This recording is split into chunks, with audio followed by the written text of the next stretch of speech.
So you're sitting there. And in one way or another, essentially you're judging me, which is interesting because you paid to be here. And the way that you're judging me is you're asking yourself, God, I hope this guy's gonna be worth my time. Like I said, funny because you paid to be here. But I also paid to be here. I just paid a very different price. And what you may not know is that I'm standing here thinking the same thing about you. But let me explain that because it sounds adversarial. It's not meant to be. Everywhere you go in Hollywood, Los Angeles, really Southern California in general, right? Anyone anywhere near the industry has the same few things they say. They say things like, well, people don't like ideas. They don't like ideas. Too many ideas just get in the way. And then they say things like, people have TikTok brain, right? They can't focus for more than 30 seconds on anything. I don't think either of those things are true. And I'll explain why I say that. I don't think either one of those things is true because my evidence being, of course, just the famous movies for the past couple of years, right? Like look at Scorsese, dropped one was damn near 4 hours. I almost fell asleep. So you may have something there. But 3.5 hours, right, was Oppenheimer, something like that. So it doesn't make any sense, but they're afraid of ideas. What they really mean is they're afraid of ideas. But furthermore, they say this because they think they know what we want. That's the real problem. They think they know what we want. And more than that, they think they can reduce us to a formula. And so when the formula doesn't work, they start blaming us. Something went wrong, you know. They think they can reduce us to an algorithm. That's what they think of us. Of course, the problem being they think they know what we want. So right up here at the front, I might as well tell you I have no idea what the hell you want. And there's a very slim chance I'm going to give it to you. That being said, this show is in fact about ideas primarily. But I want to start with this, something some of you may have seen before. They do still sell them. This is newspaper, but it's not a newspaper. It's just clippings that I've collected from the past little while, from different newspapers. And I know, he talks about ideas, and he hands me something that is void of ideas. But I think some of these things are very interesting, and I would like to prove the same notion I'm sure you've heard, that the fact is stranger than fiction.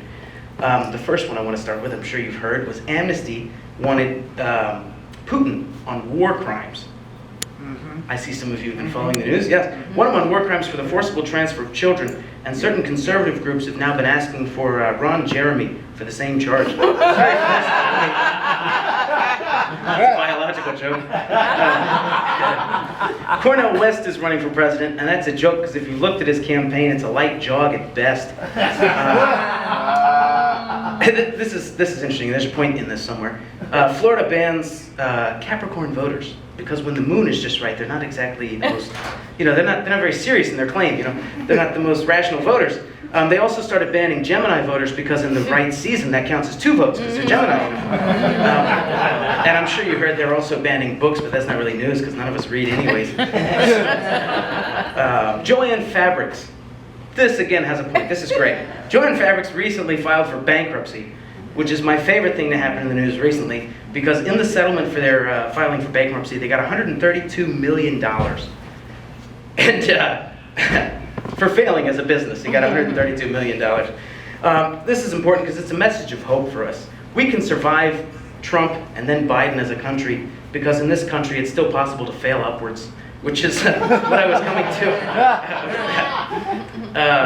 Yes, this is a serious point, not exactly news, but based on some things I'm sure you saw in the news, which is that there's a big difference between buying and selling an election. A very big difference between buying and selling an election. When, I think it was JFK, when his father was asked, how many votes do you plan on buying this election? He says, enough to win, which is rather prudent, right? Not worth buying any less than that. And I'll point out once again, going a little less back, Gore Vidal. Sorry, wrong Gore. Al Gore. Yeah, same guy in different clothing. Al Gore, when he ran for president, you'll remember an election was stolen in America by Bush. So the question isn't why are we going after Donald Trump? The answer is, of course, we don't like a loser. If you're going to steal, you got to actually steal it. You can't just go halfway on it. That's why we want his head. Anyways, I'll get to this in a minute, actually. Dave Calhoun, the CEO of Boeing. I'm sure you've been following, flying in a plane, the door flies off, which is the greatest thing that's happened. Because no one died. If someone died, it'd be tragic, but, door flying off mid-flight. It was the CEO of United who came on and says, I want to assure all of our passengers that that was a problem with Spirit Airlines and it would never happen here at United. Meaning, of course, he misunderstood the whole news take, which is that it was a Boeing problem. They use the same planes. And of course, they've now increased their safety measures, which I find fascinating, right? So you've increased your safety measures. And all that really means is that when you're in line through TSA and you're taking off your shoes, right? You're emptying your pockets and you're getting molested by the TSA guy. When that's happening, now you at least know that Boeing is working as hard to make that flight as you are. So there's something in there, a silver lining. On another note, it is important to note, when this country was founded, and this is a misquote, so I'm going to misquote, but that's okay. When this country was founded, we had 4 million people at the time of the American Revolution. 4 million people. And think of the collected intellect we had. We had the collected intellect of Thomas Jefferson, Benjamin Franklin, Sam Adams, et al., right? You know the guys. Their names on the document over there if you need to read them. We'll get to that in a minute. Anyways, we had that kind of intellect in this country. And that was only 4 million people. Now we have 400 million people, or damn near, and our choice for president comes between the collected intellect of Kamala Harris and Joe Biden, or of course Donald Trump. And there's only one takeaway from that, and that is of course that Darwin was wrong.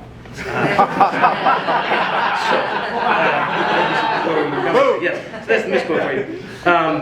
You also may have seen, this was recent, so this is going to connect to something that happened just this morning, but to combat the homeless crisis, in certain counties they're now taking, I think it's 2/3 of a news tax, and they're putting it into housing for homeless people, but not specifically homeless people. Primarily, it's going to people who are substance abusers.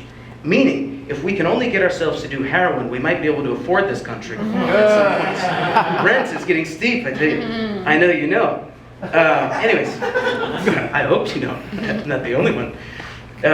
Anyways, that would be funny, of course, if it wasn't in the news this morning. So this happened this morning. It was very recent.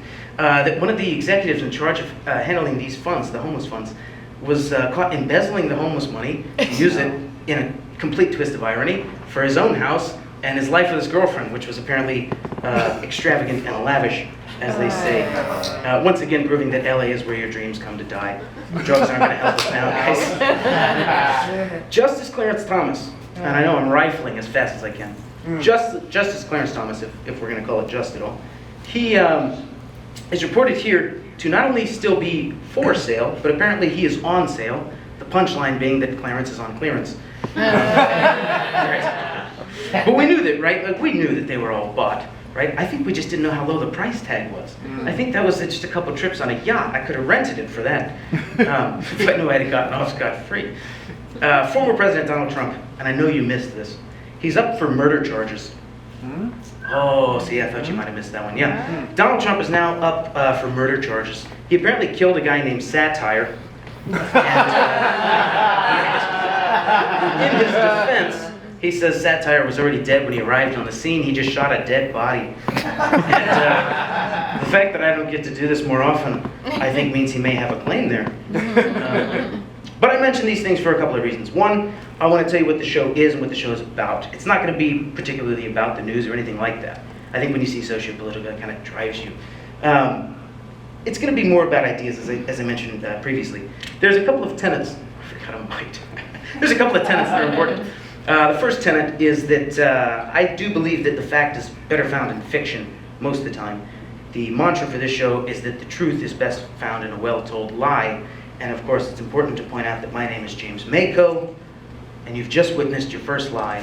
Welcome to the show.